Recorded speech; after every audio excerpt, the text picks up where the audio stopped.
greet all of you now. Adobene wuwa, ikumuwa kakabowa wesi. Oh, my viewers, Benu Bira, Benu Biji, my good well wishers. Woman of God, oh, no, you saw your Mumuwa kakabowa wesi. Nwame you, oh, yes, sir. Ikabowa digwe. Ebira mena kumuwa, ibiye mena kumuwa, my friends worldwide. Sisi greeting, Merry Christmas, oh. Erun yehia, been erun yehia, erun opia na yag model. We erun back me the here time. I want to tell many of my fans and my good well wishers.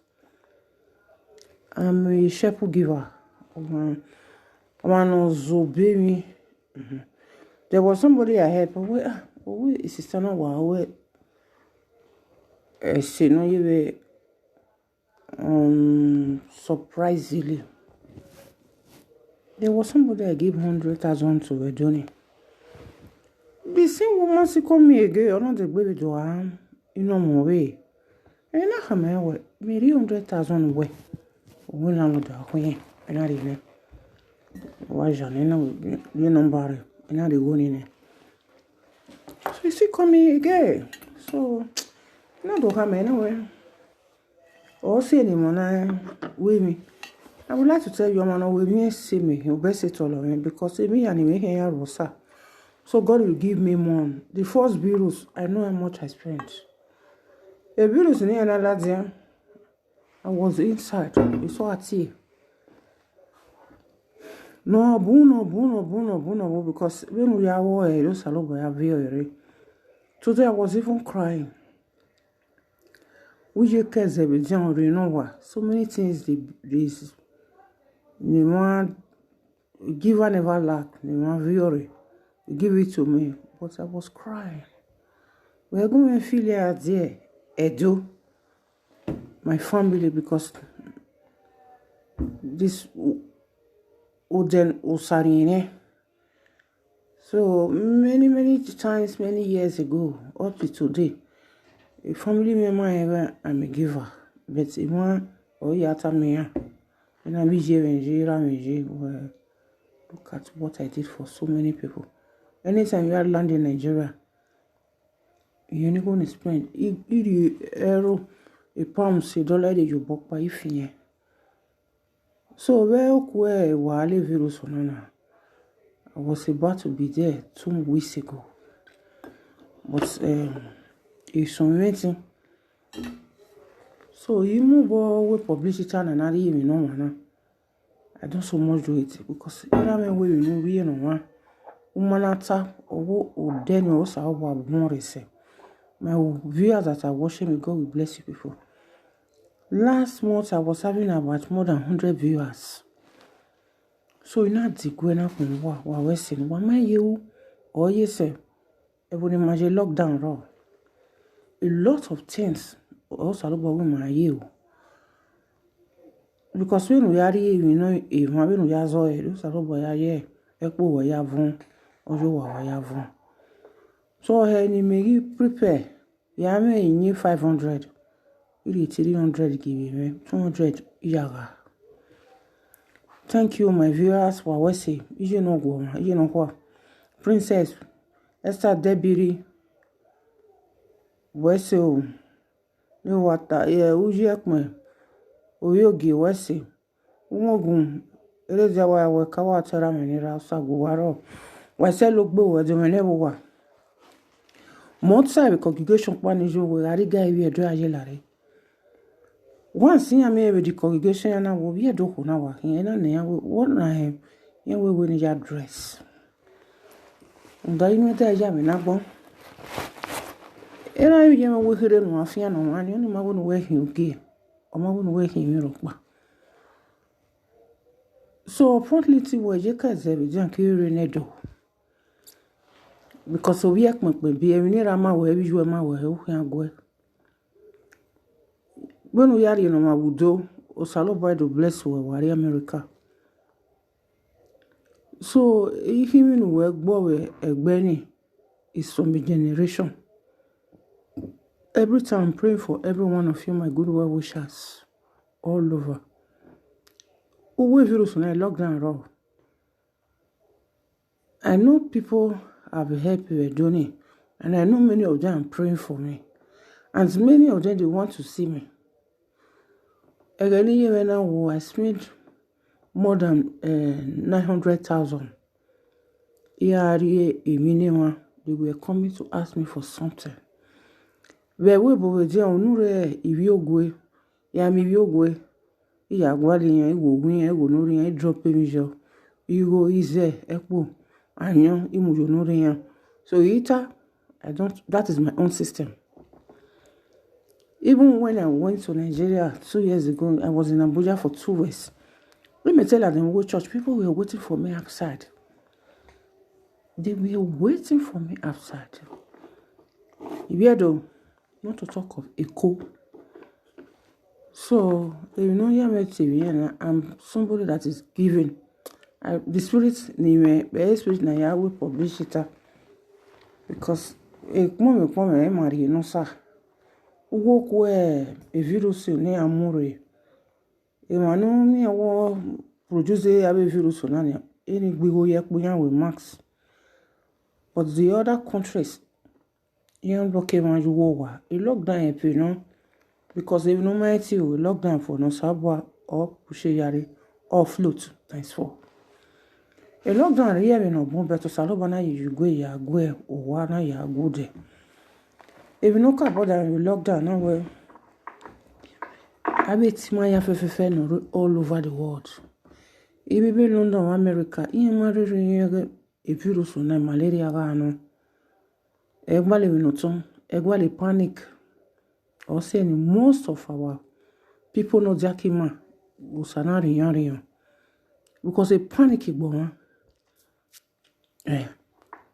Many a virus on a night when alimonege uyo uma buelo yugo amo yugo won abe fruit we say biru sonario wa and the man obuna came me we potoki era me potoki what you gbeta yan at all potoki imanehwe o imanehwe so mani ya fefe ni pa ko sari orin yan ya ye emi ofun gbe the lockdown you read and ye but only my one on then where you pray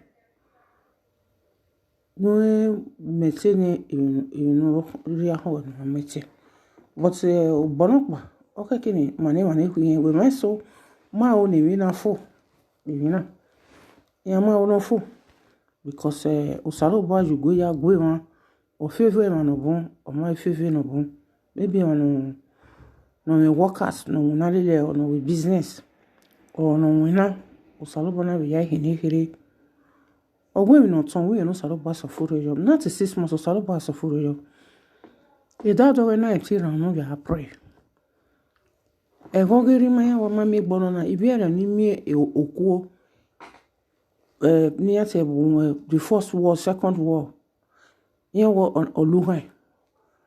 So I can't no rogo no regbira regbuju no anywhere you are. Okay, yeah, pray. What say Baba? Instead of gbeselo mogun wa talk by. Ogi uye pon wa wese. Okpoko no kwa. A prophetess Esther a debiri wese the whole world that is watching me. I have a lot of fans all over the world. All over the world. The whole world. Nima ebubun. A doctor no, a professor no, a politicians no, all over. A dentist no, a oculist no, a gynecologist no, all over. A lockdown na in time where. A man obun, di osa, or Jimmy or Salobo abiye vina hino fo.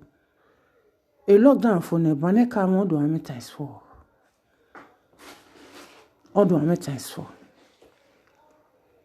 Iku gbeti de gbe aro, emi ko ni ya de gbe awon. Emi ko ni ya ni mo na gbo wo ni atotanya. Most of the prophets Majek Fashe, Osa Amore Baba Joseph, Bob Marley, late Baba Fela, A music here, if you cross over, you can see where the poor have to struggle and call on the name of the Lord. Yeah. Because when okaji muna be again egisen, okwe lockdown yiri.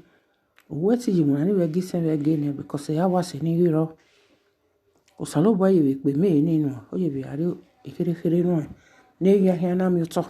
Ibibi mana ibi adove ne wo wa. Na wan ye all over the world. Ege gbogbo mo. Odesiro bi je kaze bi dia bi yan ori je kaze bi mo ori je kaze bi dia. Odesiro na gila because wa hia la okpera ni ihe oriri. Espiritu ko atama we gbe mo le jeva e do mi we epo. But wa mo do etile we no na mi because era me will asonre era ke wa na gbo. E din aweje. Ai mi nere nefo. Okpa me no da media. Amote kaga etile la wana be so wa. Yen wus no akara ni a. O be kara usalo ba be me no ya fie. E kara be wiso o kara be ebuje me ni je kovia o kara mu de we ewira ige ogbe ni owiri me be doni wisno ni eseba so you pa kan ta mo na no mai me usalo bo aya me o yi busy kere no ike no salo bo wo mo de iwe na gbon e de agbari bo no sa e panic igbe ma no bo yes. When you are sick, a hospital ne on a queen ya he away. A man of wound run near Bawa. Yes, a marine, near Vita. So a jagbe or no real bolile, egbe. A man sort of a prescription, or doctor were here. Or Joro do not only a me black in her. Yan Luganima. I ti wa here we na gbonu wu potoku ma kan wa ti wa ye gbe wata wu potoki we ti re ba no ko we fo nu ti yan nu e bi ni age ani to bi an ye ma we gbese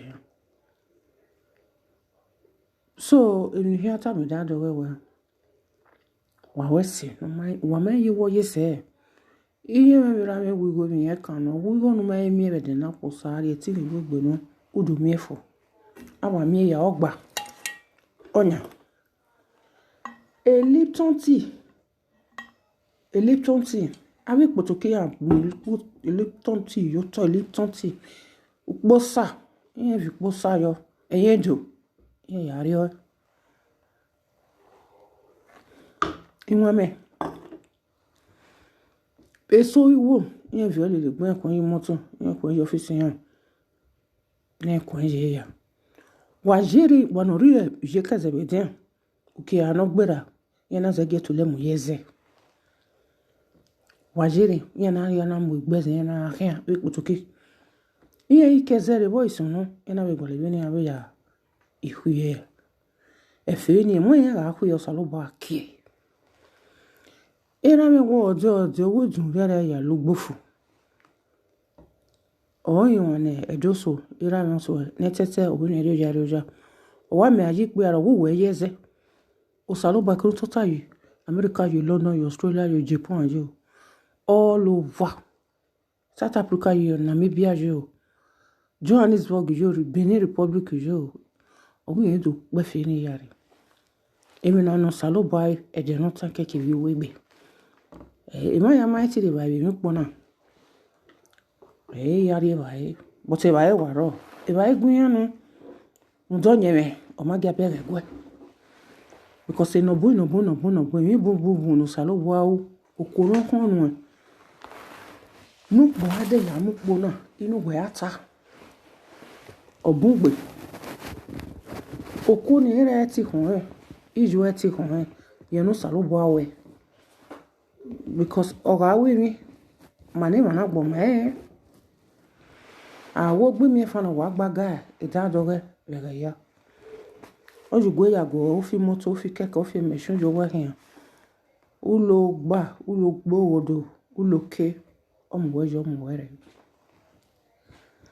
you know ya gugwe so ne re ya go a family when re Nigeria and all over the world Ndogu me fani egbogo e o egbogo awe ogbode we erin we osa eri ku gbetini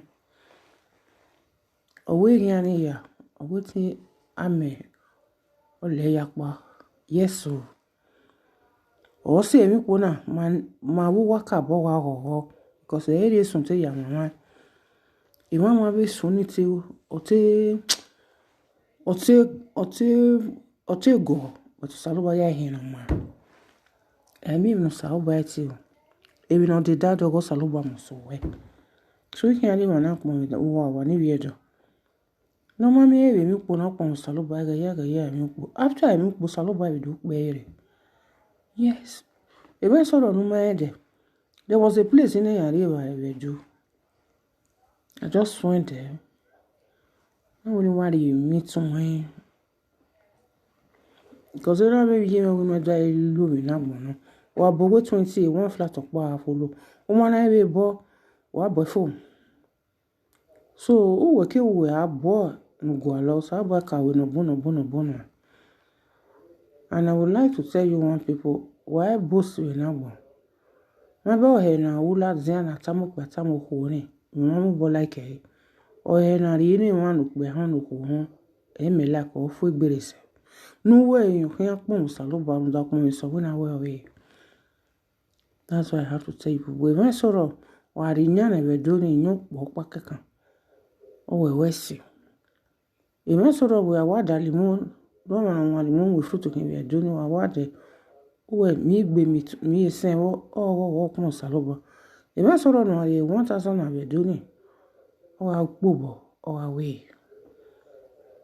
We are the 2001 self. We were safe. There was a year within Nigeria because I have a lot of things to say. I may now read it even a mirror in Nigeria. Yeah, now to Lemula Wutipe to Kena Avia. I pull a kewa to Lemula way, moto. You know, we really have to Lemula way, and it's talking up PM again. So I believe Salubana will do allow that my hero. My own I will traffic him body junction of so you was like mom and so my you were yes. I will gain a bona book to Kenya Africa border Nigeria. Me arriva. But economic here. I really want a Yamagua the legend. Yeah, we may be a canny. So yeah, I be factory lily. God, I be factory lily. You say some. And the other one, Saluba, no you turn no you home. Or why you cook betting? My new black, my new Nigeria, my do see cook 50 or 100 we Chinese Pakistan, followed by India, or near the whole world. I have it do Zuro, pa, again I do him. Ovijian we webo. I'm away here, a billion Vigian rewebo. The Italian, or say now we put to key. Mana ka bozeji en wa en ga bi chinchin yen ta lo yan gbonu yan je gbe won na be di fo wa èmi ni ka bo wa wo yi ni wa kun ji opin so we na we e owo han èmi ni ri ata wa mi ji èmi po han ta mi da do ga ami wa ami mo na bi ami gbe na je na usalo ba so furu you know mi ya sign ne na 6 months mi ya fi were awe oludeni o ya ri ne ibi otu ya wa ga no salo ba fi e wore o ni awe ari oludeni na wa me so igbo yan ke were e salo ba bu ni ka be ya test ibi otu ya ne because 96 months igbo he ga iwe trust egbe because emi ya be change ban ya be gwa lodo we ni awe la ma ya yen no so no ya je me emi no mo iho ni ri e o wa no kwa ni ra yen bi je me ta ra me wi je me o wa no kwa no wa mi no ji go de ba o wo se ga salo ba ri 100 years no ma 99 years 120 na ya jo e ga no ka kini ma ya gberun kakabo ri mi po ne ma mi ze yo e ga ya mi po e ga ya wo ya ri ze e ga ya wo ya ri okoko e ga ya wo ya ri mala Emile sọ̀rọ̀ ní ahebe Nigeria 110 90 when you am fina wari wo me me na me de because he were why virus na block me ya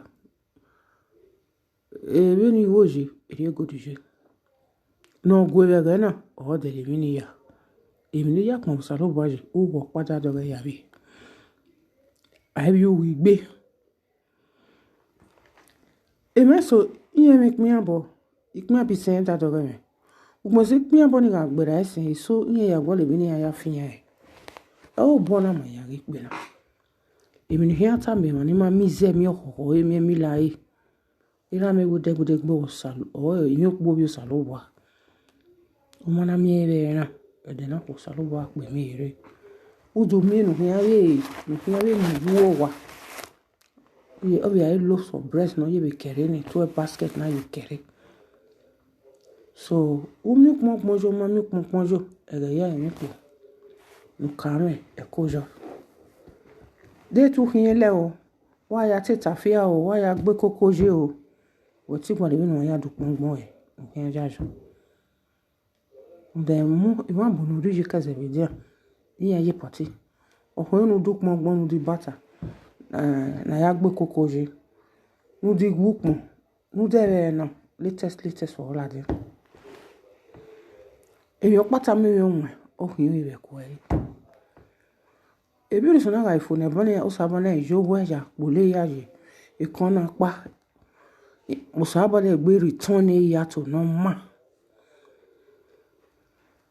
e business wa float e was wa float because e me no sa gbere ni before virus kere e ya de be rise because e wo sa ro bona rise with the third day o to agun ya kan ti wa ro hen ni na o ga pie were ami akhini ti gbe mi kenega emi bu ni da do ya o ni virus ma ge o e ma so ro yan kwa le tenko bo kaka iye mi iye ri appointment ya ke ari bank mo so iye mi to we la jo e ma so ro ne gun o be ni virus na re o kan o mo ame o me business shop ya o sa you go ya go yan o so lo bo abi tun e ya emi unity o emi unu society o una jaje we se baba we se abirame nira emani wash all over my fans all over emani ile me kan we are givers iye me giver no na me giver you to me all my fans my family I mean you to me everybody around me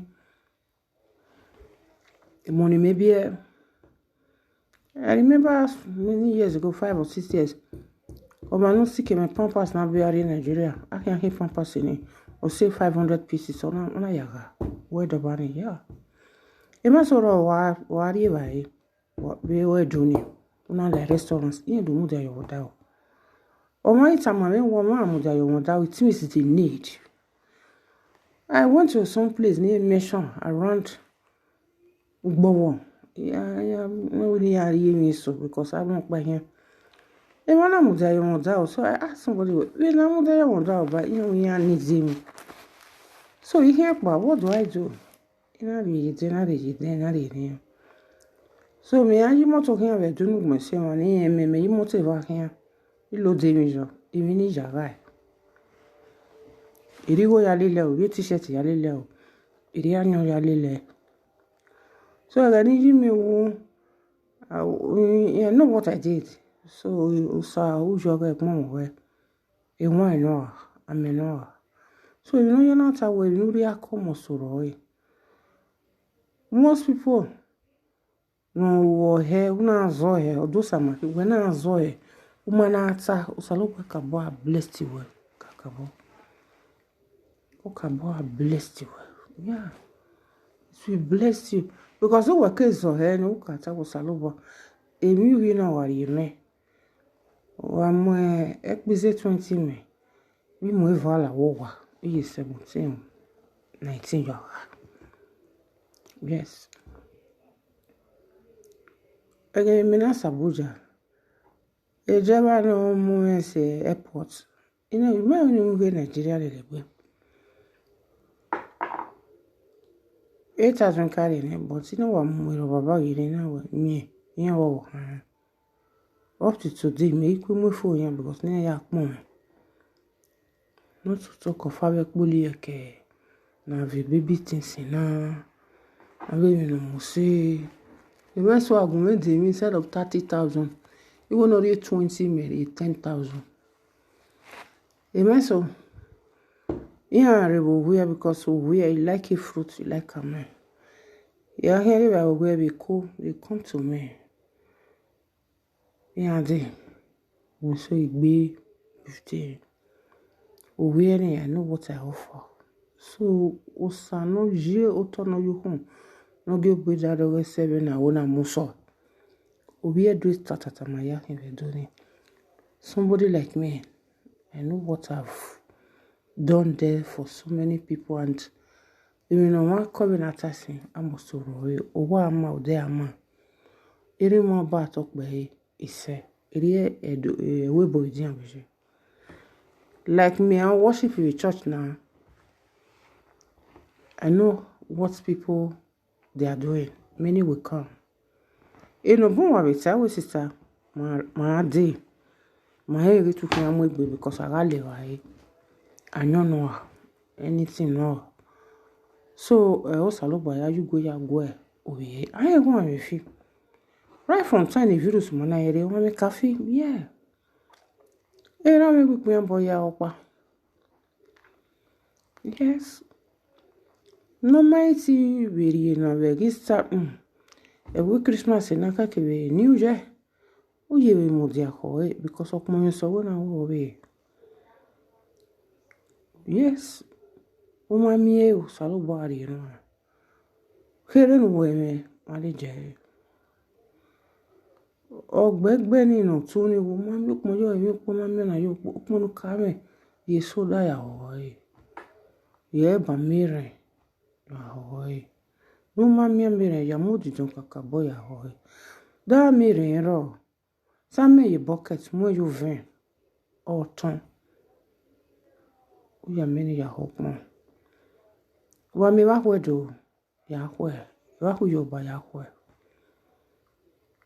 Ogweko, abedogo yaro re wa mighty ya pick buwa different places. Ibalemo, ibogede, ibekashu, bale ya yeri. Ure ya jo, ule yi pot. Umami pot umo yegi. Umami go ya the fridge. Or the plastic is there. Ami boe wo ni, dume boe wo. Boile o fure wa won.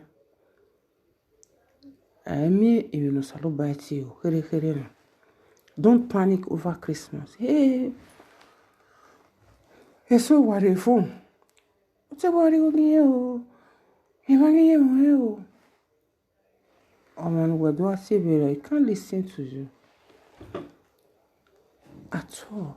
What the something on video? You when the person told you well is well, or mammy me well, because of Saloba mammy me well.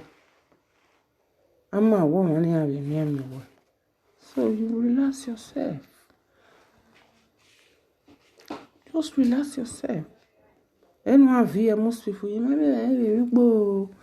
You know what I look, but I'm a okay, anyway, you won't be a 20 law. Do me blender. You're going to go and you do your go a cooler. While we here, there you are.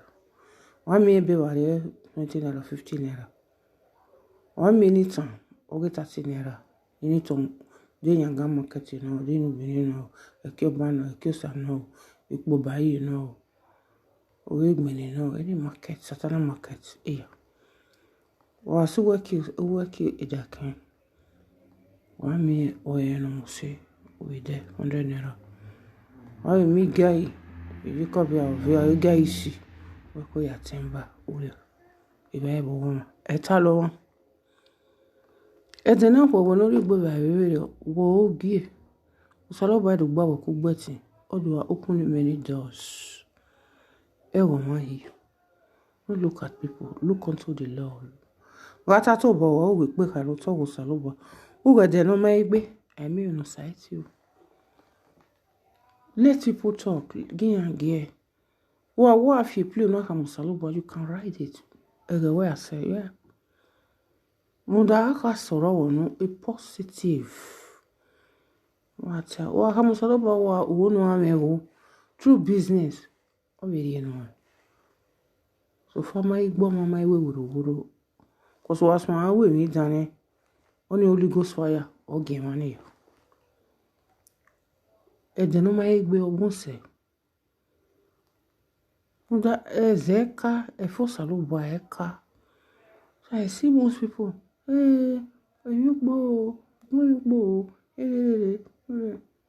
have 20 naira. There. I'm in a car. We call you alone in a home. Laying over. Decide what 20 naira. Ya laying over. Magi mami magi iminajo. The fruit ya le we magi. Umana we magi. The fruit ya we magi. E korea. Even kame hoye. Wala ya loye. Yan. Uka boss ame wo vin. Wa vi kumone la de wa hoye ne. Samo du me meshi. Samo kakabo. Samo yene na. Uska boss ame kumone. Usamo yene na. Kakabo asan. Osalo body wa yin we. Ori agota. Wo hen do wa yin we. So there's no need. If I say, my doing with the moon way at my one in my doing with Bogwe. Who on one in my condom my giving with Bogwe is not a fool. Or one 50,000 naira go. It's not a fool. Or 25,000 go. Or if 400,000 go. It's one. So, if I so raw, we're gonna eat and say, ya ti ji gona we si so what me ko wari na saloba won de no hena we yo boy me as a giver ori na maybe go ni ho ya so pa be we bo saloba wo ji ven wo pa be wo ru pa ni ne o me won pa ni so no we ri ore o sa no ru pa ni ne o sa no pe mere o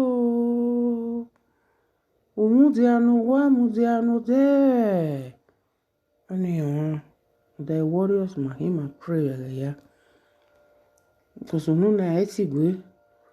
A dentist na one for a doctor. Ya reviews are the appointment ever. I see boy in your appointment. So my sister, I mean no society. Umami zei akbizen inu kari no mami milai. Oduka gbemi la mu ye fridge o mana mieje na e pon no sa na 6 months or 8 months if you so for no white emilu wa mi uye shop ma hi o mi amo pa na we do to o je o yese mo saloba ku shop o we se baba mo ma yeragun won mo ro won doro won yo to wero egbera gbiju ero to ni mo wono ma the family that from o wa jo doje yaro we wese no avia wo ka we boro to we Nigeria kan we ma wese o do we wo se o saloba i owu no o gbale mi opo be ki o ga de o de ni o saloba ya ju goja go we e me so ron yen ma mi wa for 2 years yen it's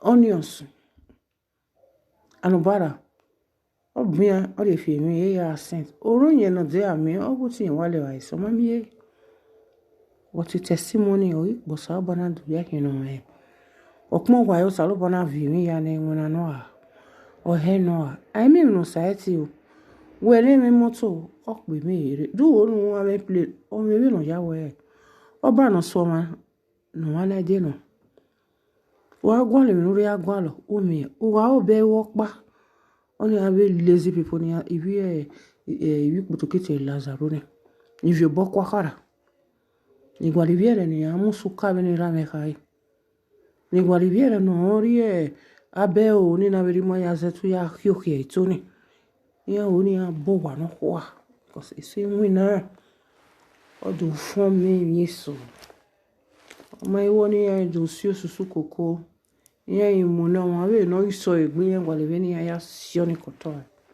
iwo ni ise koko ya bo ya o ya iwo na wa we so £1 wa look mo wana wa €25 yeah iwo na logo duo be we even no more go wa ya so ye omiso ya area bi ya ti ma ya mi si betin ye do wa we iwi ya do awe mi dan beneri ya bi ya te fe boye mi dan o you understand me any ya bi ya fe boye mi dan betin ye do we mi dan no abo sin ya era me we le lo se dan ke o ele o sawo be we o awo o se ni ma ya mi dan èso yẹn do gbé mi dán ni yàn ọdọ àṣẹ problem ni yàn ìyẹn tí men problem yìí dání ọdọ produce a problem bẹ́ẹ̀ ni yẹn náà mẹ́mẹ́ wo sọ ló ba mathematics màtí ọ̀hún ní nẹ́rẹ̀ òpèrà nà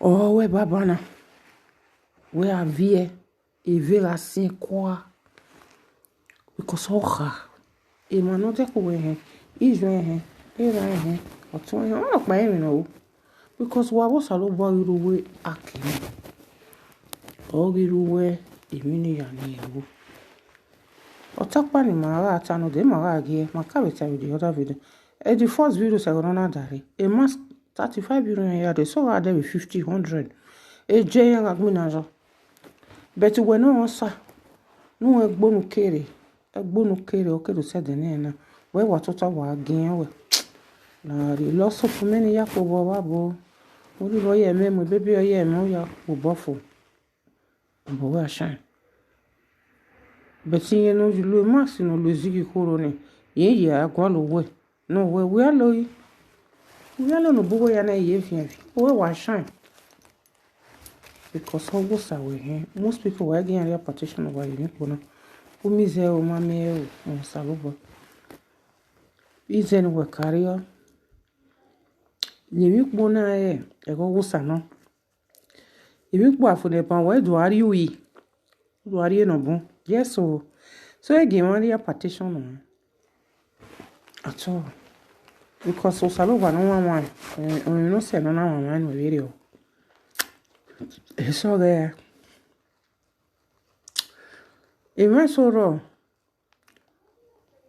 neri vai better than no me o salobo maybe vai no here na de mami e then one wa ya ri o what ri wa ni you want eso wa ro ni o we pise emi mi wo o we ze bi ro ni akosa gele ye pe mi re beno ya muri ojo wa salobo be mi ge e ke no na me mi wo no ya le me no rota mo salobo magbele yan wa ni no wa Idun area number 44B, 46B, 42B, Enubini, Lagos Street. Na taking okay. Idun area. Owe Ogesoba. Ibi ansa no vigo ba. Egenede. Ya look pepe ba ni. Na yari giyan. Na my de we ya family man ya wi. Just to sue for them. Well, saloba me. Kenu na we ekporo na rere obi fun. Ogo ni me ga ta ni 100,000 na ni na de gbedo anti me. You are name me we na 100,000 me. Why ya picture that? Me arienu ina fin wo do body na arienu. 1,000 ina arienu na 100. Imunye ve vajo. Ya wale nya. Uni avinya kisi mi biye vayo. Vie so yo wora mi vie so yo any house or what. So no ya meta Be satisfied with what you have. Be satisfied. Omana will be from his heart as well. It's not a fool. Because even we are in name, it was a lot of yari go. There was a year, I mean, other, not a far anymore. Most people near me. Agmome ya hen ya ro say me ya ni me hen ya gusa. Ya me sin. Ya me mi eva. Yo pa ya we se. Da de na ko salo bo view hi gwan. Even me ya o salo be hen ya ro. Because we are ya ro all be no bungo. They know they no time. You only say 100 years. Gbera bi ni yira me, iji me yira me je. They are so rest in peace. Because we look by Ragmona, we are a labalaba. Ma we are for no salo baby who money my baby. Would the baby think boem? Ekpon we bit some money use. In really a thing we are twin. The papa of my was a monaji. When you know, we said I read you one here. And you read any other. You see, give to them. Yeah, because the more you are in here, the more say away. Osalo by so is a merciful God in battle. Oh, couldn't beg. Sometimes last year, be 2 years, last year, tickets in my date is not returnable. You know, change it. Only also no turning. My ear was so ye virus on an Osalo on hero man or any voice in my. I'll be the whole world. Well, the near hierarchy here. No one be a jib no kaji, a do business I do now do. Osalo baby angeli and be a prayer in. Oh, wait, very soon to be over. To be over. Where so? If I saw on your ballo, Eva. If no man can understand, and I saw her of years so. The way to kiss a European so. Yeah, I'm with city. Now, when I hear a river. Or if it's to no better, you know the way you sit in you can river. You have to be a little toy. A book, who you call it. Who women are taking that when I can bow and say, Miss Ego do a wiggy. Well, it's soon here, muto. You are not more soon, you are not more saloon. There be no saloon corner, who be no one will work around with him blessed that way. You are not going to your baby at dinner because he sounds saloon. Or it's an okuro, or saba agbada, na ya. You want bo. You put your very marry, you be. You but a mere, nay, you're re. You good them and a mouth. So again, I'm not kidding my yacht or time. I will see when I will motor, will bed, will live, Tom. When not 6 months, Saluba, you tag my away. When I have do con with the walls of Jericho on the near not with the whole world, you're not connect. Manita, if you do know we do fool, I mean, nearly. You got a word, walk bannery, Whitilla. You got Tanya, a female. Mamma, you know, Jibber, you will force war weary. We put to Kenya way, when I read, you have to wear force up and I do your forager. The first virus we know how Jean. Mega said, me here, yeah, Qualiano with him, Naya with him. Yes, so, because a good my imagine, a good job imagine. Okay, can why? Again, now, Salo Bayari, he gave her, he go for ya zolo my own, I'm not on a cacabo. Yanni the cotton wool ya told her, who can boy ya told her. Let me just tell you one something. A spiritual word, my physical and spiritual. Everything you not lie America. No lie. Obu. A so senior so angelos aluwayan. Warriors not pray. Any lie London. Any lie bunike na mai. Wajira everything man obunya look beze. Ezeni. Why no go yezebe any. So I mean no saloba soforoji. Wo gbona virus 19 gas na before. Saloba no kuye ni e lo do ire. Because the mama say o no tag mo ya fo saloba makwe. O saloba na yiri etin na yiri wegbe. Ona yiri tun a yiri ni e ma etin wo tag mo ya fo. E me soro wini go ya di me na. E go no dare. So ofuro saloba rejo. O hana talak baje abi udumaji. E hi wirewa. No. E hi wirewa. E de amo e hi nya biye. Ikian biye. Domo na mu ya lo ye. O sanu dazena. Saloba no. So sanu yoto no yuhon. Yo no ya bi ya sofuro rejo. E ma so no na bugbize. E woka sinya yarowa. E bona na wi zebe ona. E ge bona na wi vino. We are giving no no ya botoha. We are giving you call. So e ma no nya mi ni. E de gbe yiri kuma no saloba wese. E we so no me shop no sigbe na hwi. E woka se yarowa. E de gbo yiri ro me no saloba. E ya ye muni e try ya se ya. O di o wo de dame da doga ya mi. O fivu e ma no. Ma fivu no. O me we no saloba ya ma ni da doga e. Una fivu no bu. O ga kwine ban e ma no ma fivu. Ahian e gwo. Aha me ga ye oluga ni fridge. O wa oluga ni pot aluminium na ya stainless na ya le. So I mi ni ri nefo. O sa ku gbetin o ge da doga bi no wa ya wash all over the world. The whole world, yeah. Emi no ma wo e busy with nana do ha me wo keke na. The first one in Obuma we busy with na a patient ha me. Oni agbin yen to le Mari hospital. Ai seva saloba me no yin easy o. Onda o gbeze no mai kwe. Benu wele gbo akwe gbeze ni. Mai no gbeze ni. Wa mu kola ze du gwa wu yan no fi obele ogwa. Iya no be gwa ni certificate ma wewe iya ti mu kona woda o.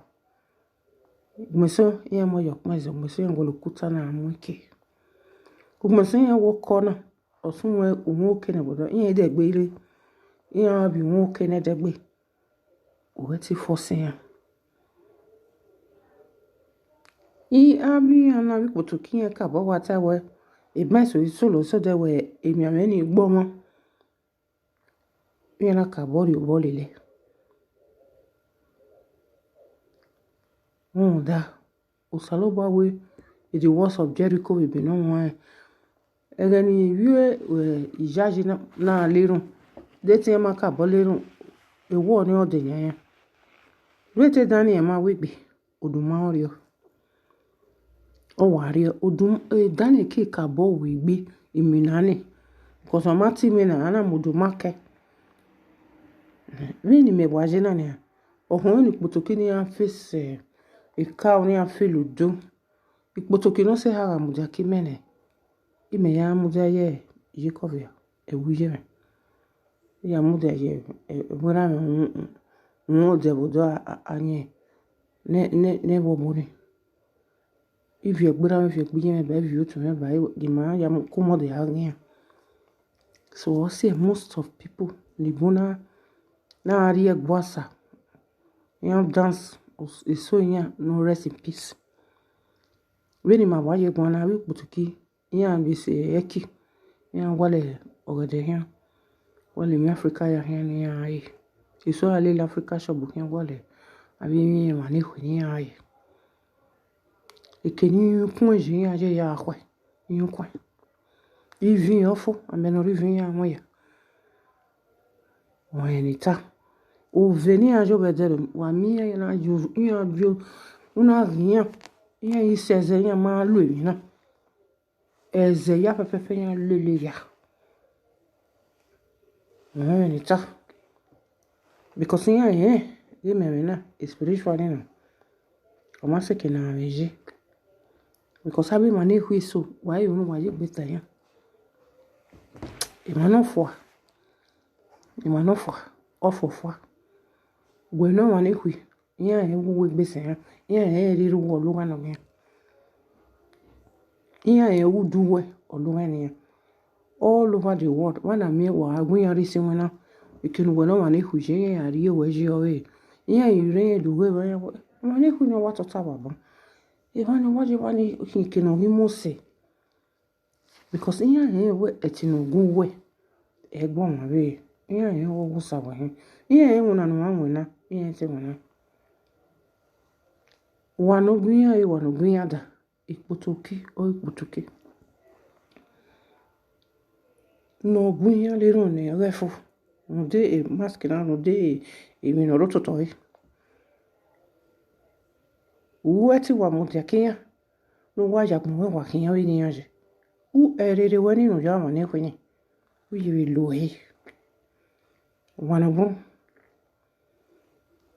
nya wa so ma bu nya avembu abi chinchin na ni kake bi Pakistan na ni ya bi fe yana eni ya gbin ya walking spiritually physically na do mi ya e ban ya ni fi face ya godle ya ni ayi billionaire so not to talk of one on anyway. So let me just tell you people e ban do ata na mi wa mi ni engbe wa no me si wa mi re no ya nwe no code wo oha we wa oha iya so do iya nwe no code bai e wa ni unuri a iya mai ti dalimonege iya lu yin owo ni abale won wa kuma ya ga potokina owo ni abi snow ya ti aro we no money who like snow it's no ala we it's no la we for 3 years o ti ya ro we gbe wa it's no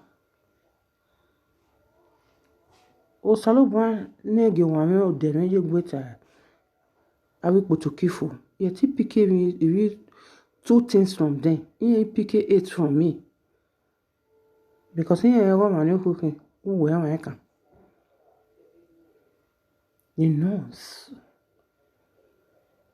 and most of you were my me we bu na yin we ti wu on we black no white le ni anu we no in ke because ye go man e okay ye nu we de nu mo glory igbesi nu mo obo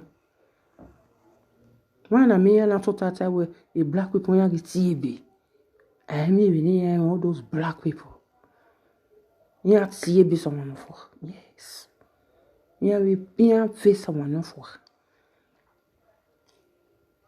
yes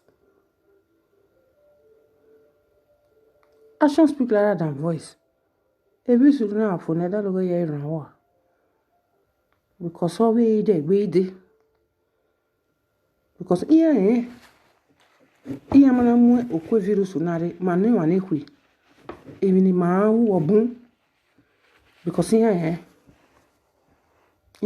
ma we gbe kakabo àwọn no fa ni ro ni dia ki ma o iya ni leli ma la we isagi ni hui ni iya na e bi ni ma je iya na because no bun wa we ru ro me no salo gban egbe le aro we because iya ri mi na is a spiritual something iya ge miracle magina iya una son me na o se o salo bana ya muele ikini ya jiboda iya we me na karo 50 years ago iya we mi won pa oha ya ti oha be gas no enwe emi amena eso emi ame so gbara no ka se mi ame gas no carry ye bi yan we 1914 ore e doctor ya o le mi amena omo ame o abe doctor e di won ni won na ni pension ya na wo ya sin mi wo ma ya na lawe Iya gila we. Hospital ni ala ini. Iya ma vivi ini. Even ya protected bejo. Emi protection ni ya. E property ya. Emi ya na ya produce. Ya na biye ya ge China. Because ya blessed bi Chinese. I mean Europeans ya blessed ya. I bibi ya na bi Italians ya blessed ya ni ya. Emi oko ya ni ya me. Alimono a. Efomajo no a. Ize no a. Emi ya. Igenge ya ni ya ime. No survive ya. Ya na biye ya wodo. 2 weeks ya ni ya hospital wodo. Hospital ni ya bo for 3 years efo. Instrument ni ya. A construction ni ya. A design ni ya. Ibita lono. So most of you, here to me wa enge mi amena is spiritually. Ye mi amena gwa le no ton e gwa lo bokeka. Here he tamawa. E woni mane black ya mu. E woni mane black ya mu. Here ogun ya be ya mu here. Olowe. The first video sonare. Here be tamia be ni wani we. Eri ya bi ya ho. Ni aga ge nwere. Ni aga gba ogun ya wo wa. Ni aga ri ba no ton ni ya. No. E mo ni ya we onigbe e malaria ya won no cold. Iya won no ibi Chinese ni ya won ya ni virus. E me no ton ya won ya. All things ya won ya. Ordinary empty plastic or for plastic ni ma fi lokwa. Iya we Chinese po ni ya plastic you. Iya de gbe reproduce plastic. E wa no jeva e water. Iya we anything iya de gbe change iya de gbe change. When you renovate okiya me keka okiya me iya wo me ni ya obi China. They are all billionaires. Ari VF ni ya Italian people. A product in ya ezeno e petrol no ebi ya de le ya for. Ya me banking ya me ya. Ya hospital ya me doctor ya me ya. I could me ya wo yourself because a billionaire ya. It's here roba ya de. Ya talo ya higbe ya. Because we no say na higbe ya wa son de na go vande. E woni ya mai se ibi talo ya reva ni ya. Village no mana mi ya reva ya ka mi na ejewa. Ya jo. Ya you den ya den na ama. Ya we na ya establish jewa.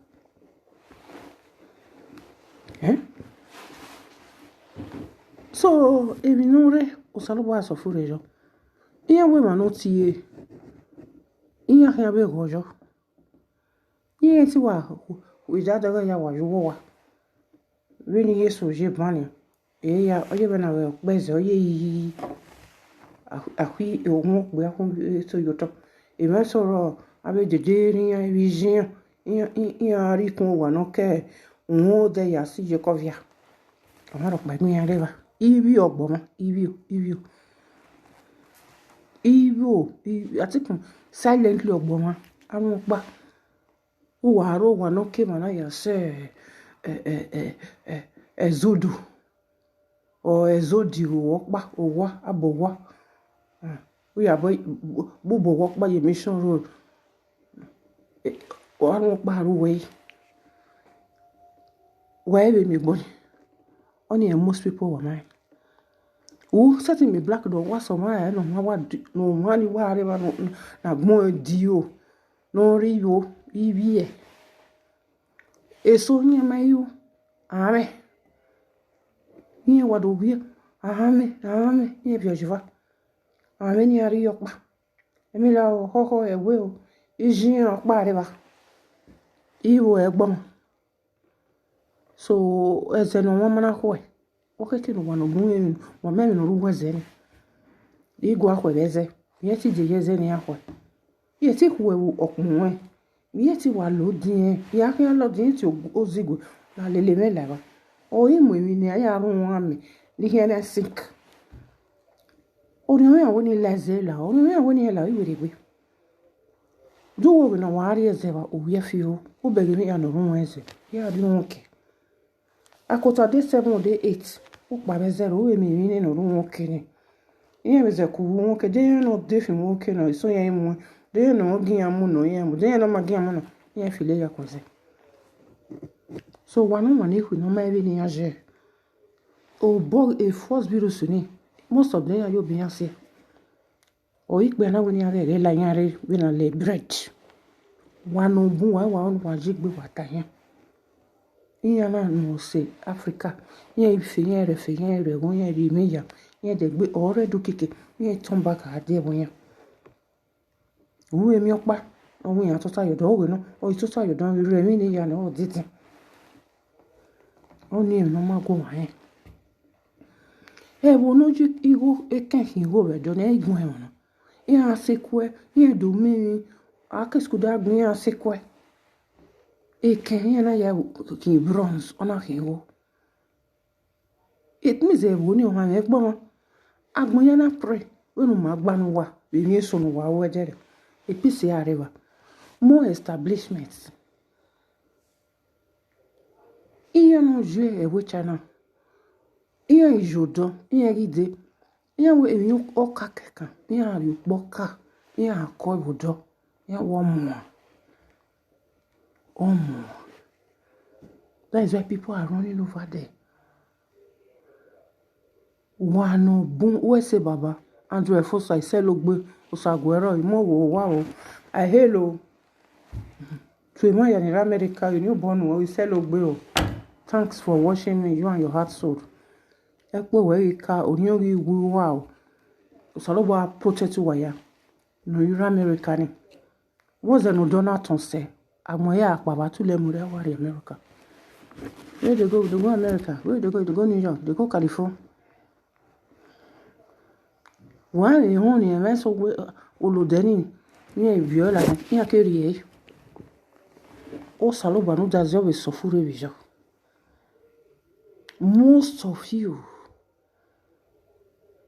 weti we da gbon we ya ohun ni an fe yobo mu so ni amo efe ni ya mi weti aje bi yan because ni an lo ran ipotoki yan ipotoki o ipotoki won no fo won ni hui o ni hui yeti wa meti no si opa ya we yin so ipotoki yan we no bu na bege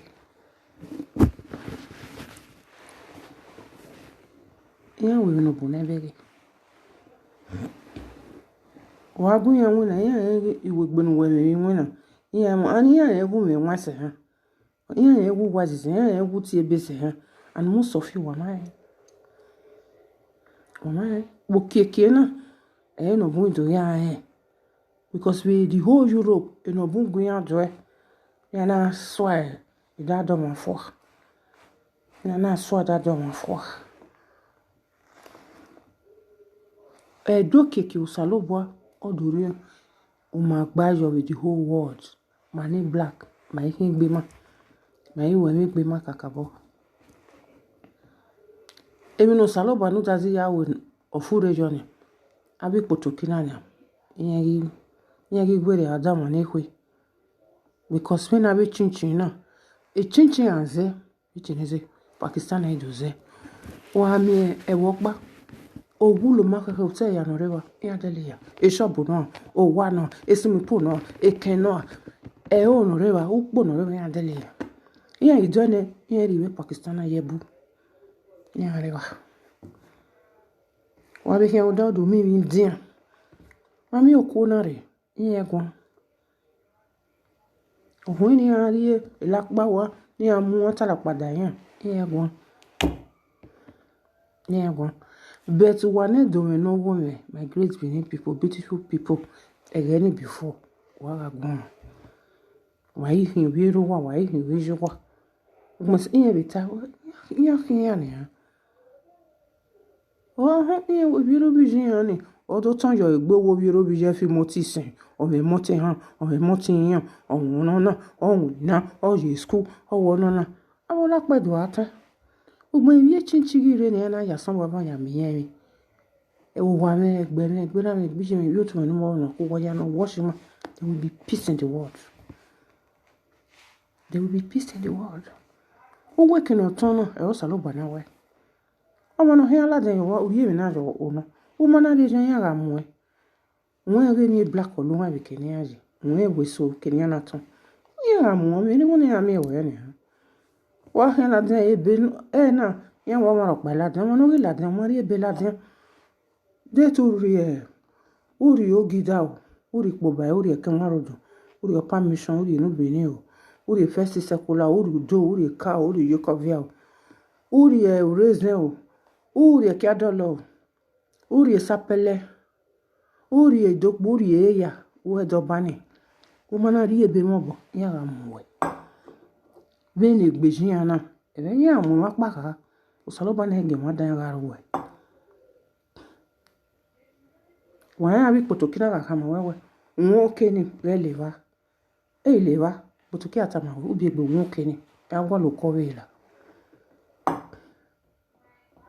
mo ni ta o wana mi wa iso wewe wa hawe mi no senya e wona me na ri mi so nya ri nya tututu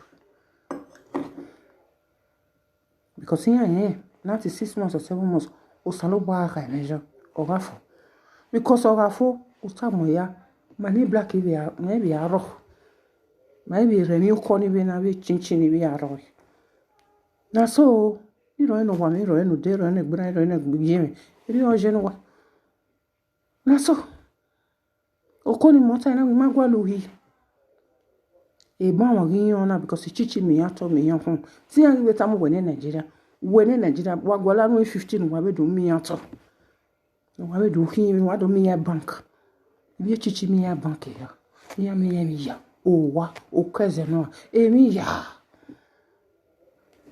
so no adiak e mi ki no mami gze no mami we mami ebi la mami chicken mami koko mami turkey emi po afo eni ya afo wa mi wi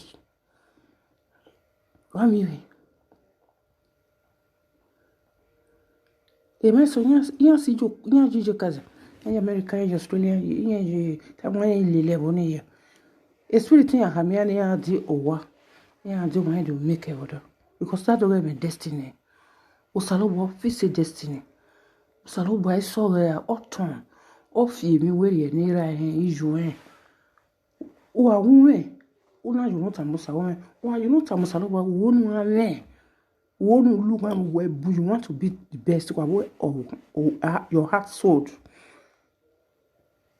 your environment everybody around you o salo ba fi ya wore so fa mai gbe bi re kweku o de no kan ni ma be ma la we ga le wa salo ba ju ko ya ko àwọn de no salo ba ya suivi oba no so ma no mi oge na ya ge o we ni va ti o ipeto na na etika ye no salo ba je e business gbo o salo ba kake omi we na my fit e give I get abason you know the last day nigga London day the last bus he like the last train he like the last metro he like ina moto it was very far. You get to the last metro, a bus in here, the last bus, on a driving car. Already the spirit cat when a airport you were. You were at your church house, you church house. But what happened that day? It's here taxi, mommy taxi. Taxi was 50 or 80 euro to my house. The mommy taxi it here. In a total, in a mudra, or a walk by the here, ina o no ho okboru maso ina o ne gogo maso what the spirit tells me was total no I pray total no I pray edere oni garo e buti igba ina total na gle I pray you connect a taxi with different phone taxi do mo e woro epo e ma me taxi but we re o do again okboru na pe egboni ni me mala ni van egboni le yeti yo wele egboni ya pray yo wele egboni keke fi machine lewa egboni yeti we fi moto la ni na una mo du but espiritu so bana atama we egboni ya ni we mi dan ya le juwe ela ina tota when no salo ba we there the last bus stop ni tota je ona dia ke filling station okporo na do pe na we ge no to na because olowo wa e try as na ro wa egogo rere ring. So I was praying. I won't forget that testimony. Iyan ni shop na ke 5 o'clock. Ina mo ni ya de cafe. Ina ya de miki no ton. Keki wa bi e brioche. Ni ya won mi bebe ni. Could you believe when you wire like the shop? Iri yon wire mo dia. Owo shop na wo yan gwa lo wa. Na wo yan do awon na wana. Dia mi won. Ina why not? Ina they get you won. We yan gwa lo wana. You come and take over this place. I went very close to his house. I went with the Spirit of God. Yes, of course. I mean, no saluba eti we so ga ya. Even one here no saluba positive. Una you know no all here no. One now is so or is a way so ya am was. Because I know you have here 5 years ago. Saluba refuge when he 6 years coming, honor to bless you. Yeah, do was it. Remember, you who are days to true that one. Woman are day to true. If you look by Banwe, Eduna. When you are truthful to God, when you are not that, and not only that, when Bono carry, no one no carry. Emeso, iye gijeke, iye tinkeke ni akere. Iye go gbede ni afian before na kedu are. Nwoke ni ana akodo so. Iye ta, iye jere. Isu iye do akin yo kinere. At times, I don't know. Emeso, iye remember seniaje. Iye remember denakwe. Iye remember kobo ni ato me ni akedo mi ya kwose odeso no webe. That name iye kwijire go ni we denakwe oton osalobo oton ni we oton ni oton around. Ugmo so salobo okaye ma ya pulugo o ipo do nwa mo ya odo ori okpo na so okpo ni no ri ni Moses. Oye, even no tongue.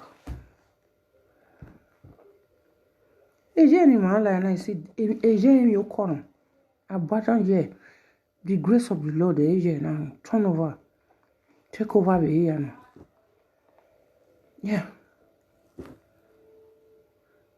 With the second lockdown and near with different people, man shake man. But the first one onari orionobu as you know jori omate onori orione.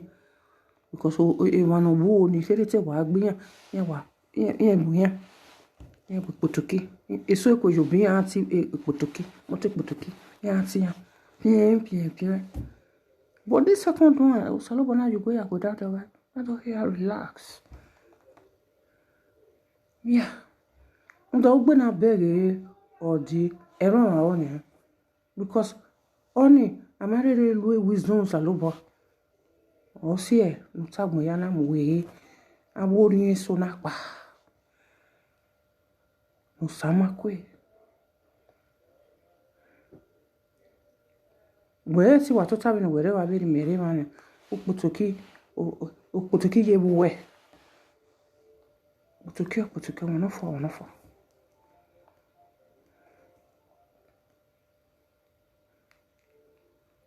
iye weta yen wa ti o ma iye ti ti bebe no wa ya ti iye ta.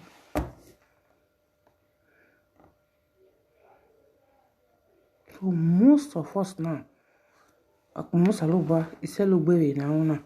Iya huyeso, iya huyema so yegbo.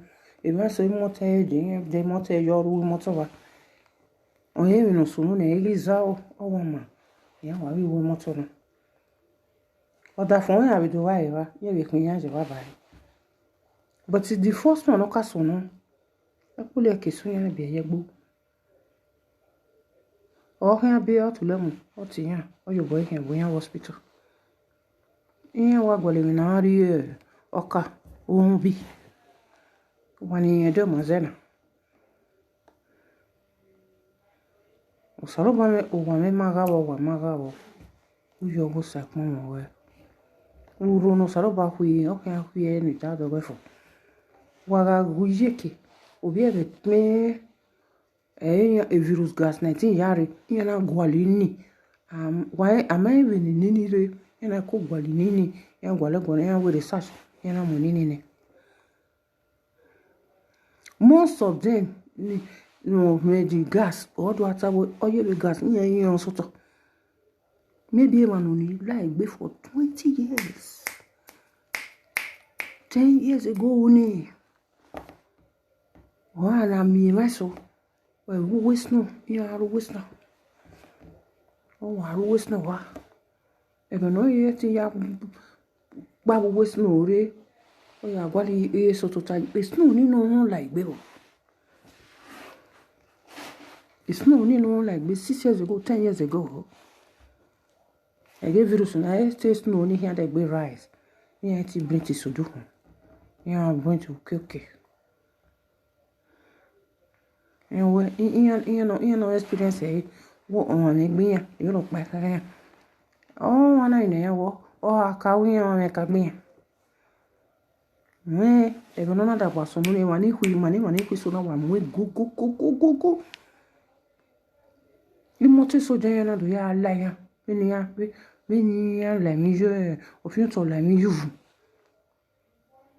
et so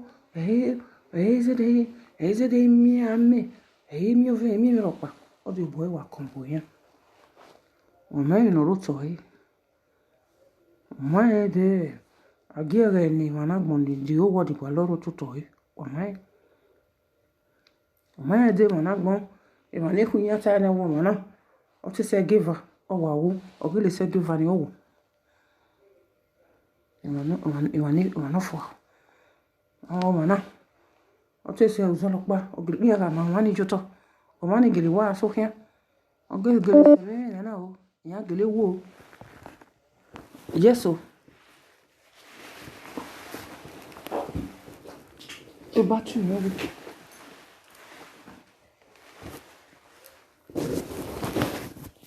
o mai be na zeje we iya ne karuwa zeni we ya gwa attack me wa mane kwisoro yen glazege ha moko yan wale mi ya hen me hen gbe mi ya wo we no gbe o le ni lo kene o kwe inu na emi ya no mu we ko wa pa mo le ni na wo ke oni ga la we gbe wo ta ze bo jo ni una yin wa me yan mu we lo teze wa ni yan gba yo wa yan gba wo ye bi we sun wo kene oni ya no la we gbe ni tin bi wọ́n ha kéré wọ́n ibi gbìyàn ibi change wọn ogun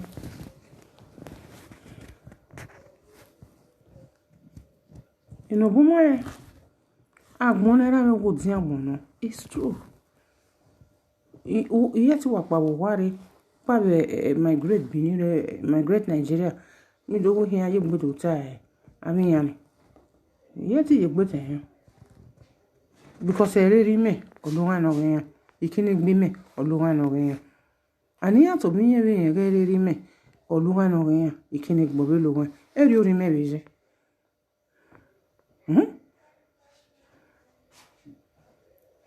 so inogun iya yo bun ya buyan ya ba yen tami ana we nene virus gas asono de ani la mi a to be an treatable yeah o bode gbe no bodo tone ya mero e ganya he adai amero kanu do vie mi jodo adai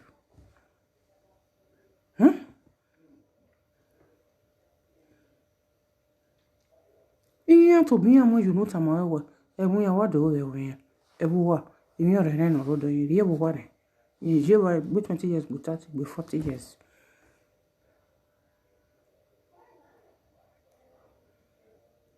Ihe be time we have jojo.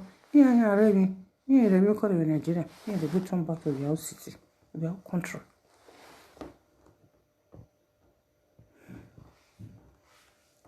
Most of you. Who working in now way, babe, I know Saluba, you go here. A cannon, why no Salman, I cook with me, it's or again, gear. O Saluba gear on a form, maybe. I mean, when I get what we do, get when I women at that, we may be we may really for 2 or 3 years, you know, where I. Ik me boy aqua. If you are my destiny. What you make a bear and out where one visit to make a yard what makes it even make a. If no yak most of an iron woman will go or about wait to know the reason. What pack can we have? Now, Wajina, it's just no messing it me. The libation, the rice. Who business or now, which is school. Yes, sir.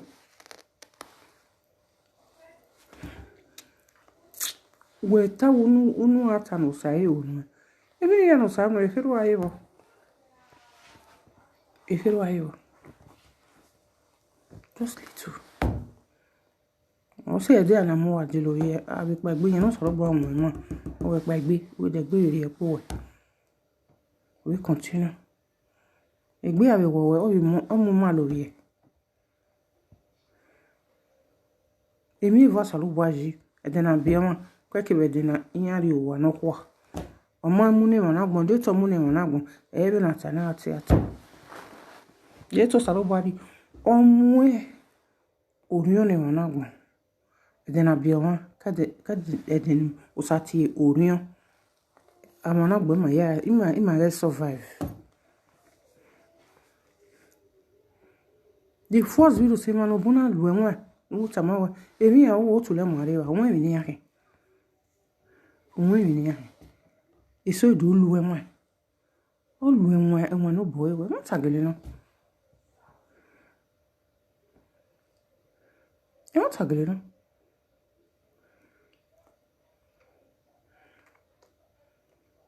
because here ti aje we never and me no ne here ti aje we e ti ri mi fi re bo we iri ba wisdom because they know bunya can live over the body.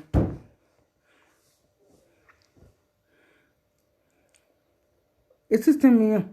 We are living one. Why we winner? Every me away. Only winning every me away. Yes. Yes, me away true yard gunya demio. Yes, me away too tricky. Yes, me away what for. Yeah. Here to be an Niger woman. Here we time with system ma oluwa no we. O se ne bunata we ya lady we ma wodo.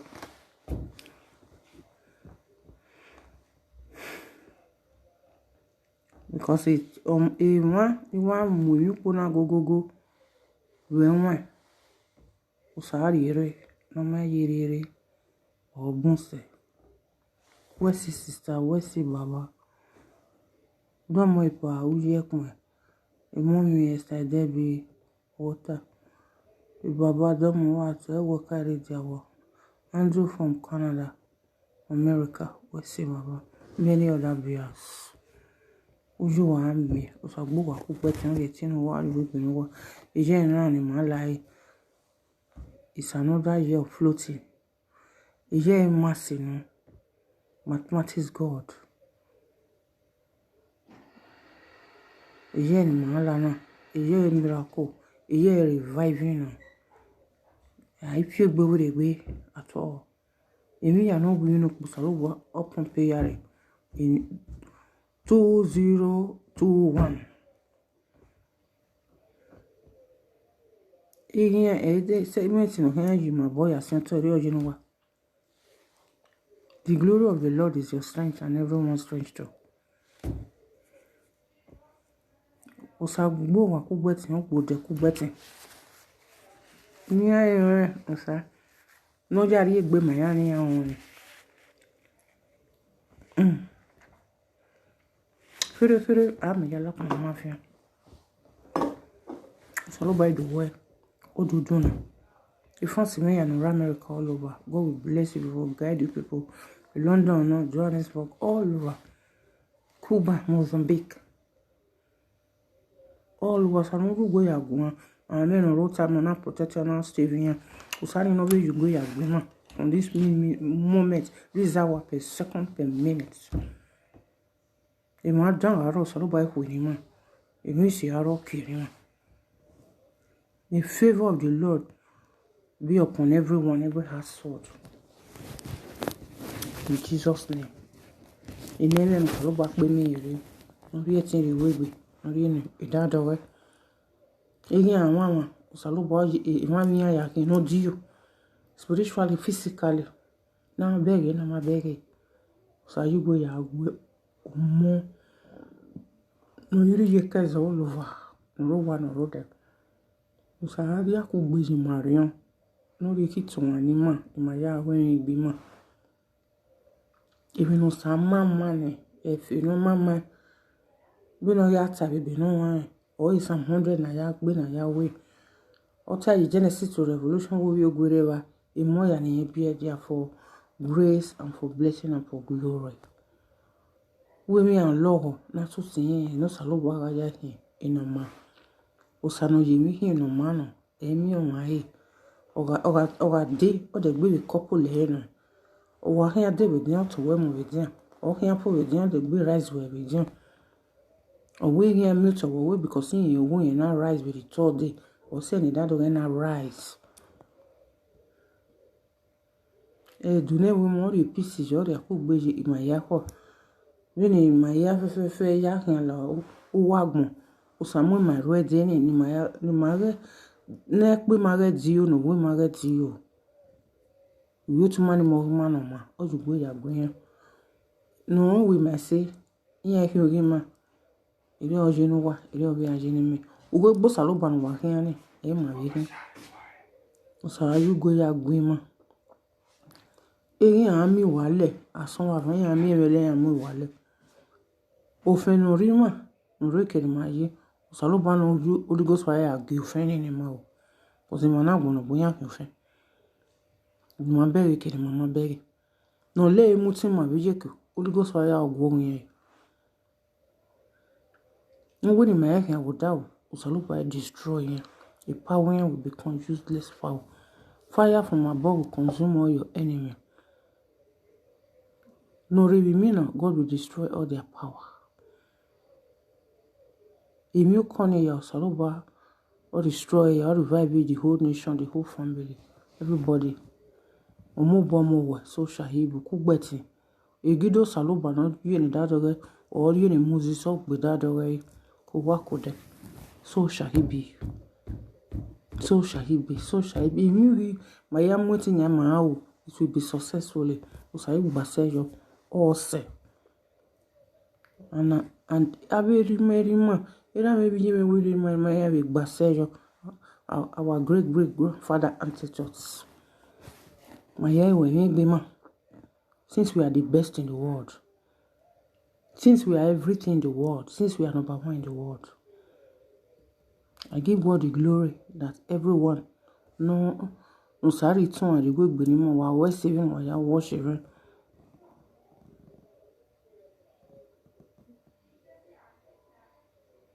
Usana pe mere okedene na ason avant ota ya pe mere. A promotion from promotion, double blessing. Owa ode. Many peace name on side in name on more in name on quarry in name on dirty in me and my own side with me. Somebody that went to Dubai. My plan was from Nigeria, go to Dubai. From Dubai, I will fly down to United States. But I know you Dubai. We in none of you Dubai, we go around. It was a village, another change. A change in on here, Chinese, here we go down. Okay, damn. Here we are bulldozer. You are here. I will no lead. Which one? You go ni cafe keke. Niwe. Ndo ina di reading ya by wisdom go saloba. Ina ya soul to God. Ina vema e Buddha be Christian yansi. Saloba na hansi ya. Ason avant. Am ina wasama boyen avant. Saloba no weni wani call the weni the whole world, the whole nation. Mayani bi edema we mi gbima. Osairio e bulleti ore dani obiunu ni ya talo ni. All the effort, all the spirit, the Daniel Magua, or Maso, or not be silent to God. Oduma, Salopana Godumano. A spirit bovunia, any. Nay, I told you, my baby, that day, Unia de Reala, Salobo remove the spirit in it. All the right spirit, a wisdom in Solomon, a thing, really David, I be. Egorolaya Daniel Oduma Ibijene ha Poland Ibijene va Poland Salas ne yana tota Uronaki Irenoma Giani no Irene can fure Vino Saloba ku sofure jena agane virus mana ere Emi yana duna kiri things were changing for every nation. Everyone was on something that each country was still pushing. That way now managing come the whole nation was having their own tax. Now when I saw you na egwangbe okweani no nibiye we leze yana lo tezere we woni we fini yana okweani say no see the whole world use I went out to Tania we ya ma potokita vedia agane de yan wibiye mo yan pa bo ware so na egwangbe osano yugwe ya gwo mo ni dadewo dadoga ya Only in my yard. Eso ya you go ya go while you go there. We are going to him. You ya. O send manate o samu dazi. Ne ye ko mama no kinu we are doing no kan you know o wa wo dewe. Name all the sign ne. E ma dan do hu ya roro ne. O de o ma si na we hit on. What time we have about 200 with 500. No, you have peace of the Lord, you have long life, you have many grace of the Lord, you are okay. Nike, Osanu does the way yana. No matter you were you from. And my auntie, why I'm a woman, my was saying, man, my was saying, our grandfather, grandmother. So you wouldn't my God and I feel you know. There is peace in the whole nation, with everyone, with our household, with our good well wishers, all over the world. Osano getting women, and then you talk with him, and then you food road in that well at. Oseno ona do arriva, we told you so what or animal. Oseno mutima vijeke, usalobari bullet in here, so shall he be. No way, no game, man, no way, or Hegasikima, you know when you call it, no. Salomon even here, you know Salomon so shall he be. He is well with everybody, family, my family, and your good well wisher. My viewers also go worry, they not go worry. Many grace, many glory. I like you, Bonnie. I like you, no summer mine. No matter you what you say. The old things pass away, the new step ahead take. Ubona gbonukpo niki emi o kona he gwala ubona you na he the way am ugbe the progress of the Lord yeah if you know say well when I see what enough God will still give you the wisdom to do more better things still coming yeah you go outside down solo okay business outside down okay promotion or yeah everything will flow for the glory of the Lord. As far as you be patient, of course, attention, you will not salo way yame. Or any other Australia, near America, near Taiwan, near Cuba, any country I be. Who can most of the grace more fame why you him so shall he be. And I be no one we corner if you river peace or river, you meet the river. Anybody that wish us success will be for them forevermore. Their household and our household. You don't see the nanny even and the none of why none of them. I will fake people so about wipe here. If I don't wipe here. Enemy of the progress of wipe here. And I go along. No, I can't without. No, na bo. No, not see. No, no, made a diploma. No, no, I read the nothing. So wipe here. I wouldn't work. It is me. Good dream. Many grace. Many glory. Are you Bobo? Yes, so. A day every day must have Bobo na kuna we are we straight. So many months, so many years again, we are poor boy. Yes, so. Imona may be I will story my. So shall he be forevermore. Always I love every one of you, my fans, my good well wisher. Uju wa me. Osaloba de bawa. Obano yurin. Sono pe me yere. Usaneye kunwa. Usanori no o one or no there. Ordinary. Imaya all your environments are blessed. And everyone around you too. Utunomo wenoma. Usa you go yagun. Eri oji meri oweji nuwa. Say hi to all my father family, my mother family. He said look to everyone. Uwayarato wayawesi for worshiping me. Kerimaye, usaba you go yagun waya he said look wawesi. Amina me bijime. Oten abun se azewo. You have many fans.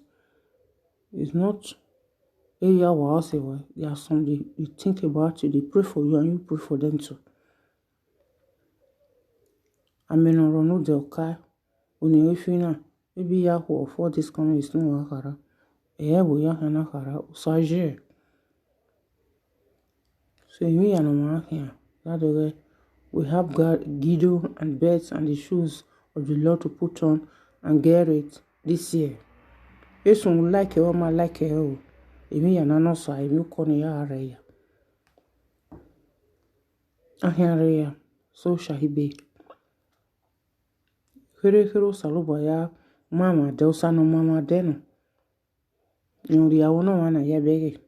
Yori ono wana ya yori nuno wana ya nemi. Ujo wusa. I love you. Thanks a lot. I bless you. Abe Baba Biji, all my fans worldwide. Is well. Say hi to everybody. Those kids in Africa. I wish you people Merry Christmas. Why I was you. Thanks a lot. I love you all, and you people love me too. Is well. Usagowaro at the no time. Peace, one heart, one love. Wahim will Sadeba, where's the mommy? Prophetess sister, Debbie water. Where's the pastor? You are me. Fire, many prayer. Is well, peace. My church member, other people church member, God bless you. After the lockdown, we will worship. Devil is a liar. Many grace, many peace. People in Abuja, my meet in Abuja, God love you all. People in Nigeria, in Edo State, anywhere you may be, England, everywhere. Is well, Agbera Gbiji, Osenomawonoma, my fans, my viewer, I love you. Thanks a lot. Wawesi, Walavizo, Wato, Isel Lukbeno Hoa, Wawesi. Bye. Love you all. Thanks a lot. Great man, Uyek Mawesi. Bye. Erejawa Wakawato. Bye. Chief Andrew Efosa, all the way from America, West Papa. So what hotel? I love you all. Peace forevermore.